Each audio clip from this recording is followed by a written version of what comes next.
الرحمن علم القرآن.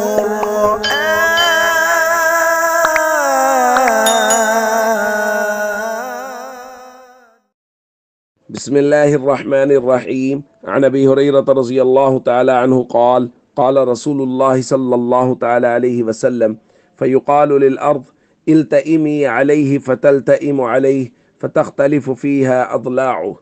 رواہ الترمذی۔ نبی کریم صلی اللہ علیہ وسلم نے قبر کے حالات بیان کرتے ہوئے ارشاد فرمایا وَإِن كَانَ مُنَافِقًا، اور اگر وہ شخص جس کو قبر میں اتارا جا رہا ہے وہ منافق ہوگا تو نبی کریم صلی اللہ علیہ وسلم کے متعلق سوال کے جواب میں وہ کہے گا سمعت الناس یقولون، میں نے لوگوں کو سنا تھا کہ وہ ان کے بارے میں کچھ کہتے تھے، فقلت مثلہ، میں نے بھی ان کے جیسا کہنا شروع کر دیا، میں دل سے یقین نہیں رکھتا تھا۔ بس اس کے بعد زمین کو کہا جائے گا فیقال للارض، جیسا کہ آج ہم نے روایت کی تلاوت کی، التئمی علیہ فتلتئم علیہ، زمین سے کہا جائے گا اسے دبوچ لے، اور وہ اسے دبوچ لے گی۔ پھر اس کو کہا جائے گا فتختلف فیہا اضلاع، حضور علیہ الصلوۃ والسلام نے فرمایا زمین کے دبانے کی وجہ سے اس کی پسلیاں ایک دوسرے میں مل جائیں گی۔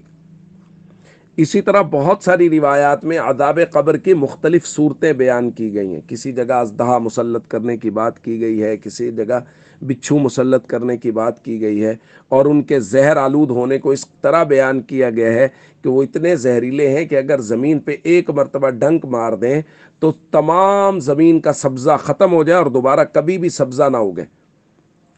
دوستو، عذاب قبر بہت مشکل ہے، اس لیے ہمیں اپنے اعمال پہ ہمیشہ غور کرنا چاہیے، اور اس کے ساتھ ساتھ وہی دعا کرنی چاہیے جو نبی کریم صلی اللہ علیہ وسلم فرمایا کرتے تھے۔ حضرت ابو ہریرہ رضی اللہ تعالیٰ عنہ فرماتے ہیں کان رسول اللہ صلی اللہ علیہ وسلم یدعو ویقول، حضور دعا فرماتے تھے اور کہتے تھے اللہم انی اعوذ بک من عذاب القبر ومن عذاب النار ومن فتنة المحیا والممات ومن فتنة المسیح الدجال۔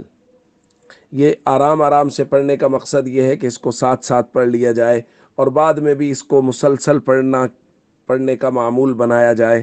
اللہ تعالی ہم سب کو عذاب قبر سے محفوظ فرمائے۔ السلام علیکم ورحمۃ اللہ وبرکاتہ۔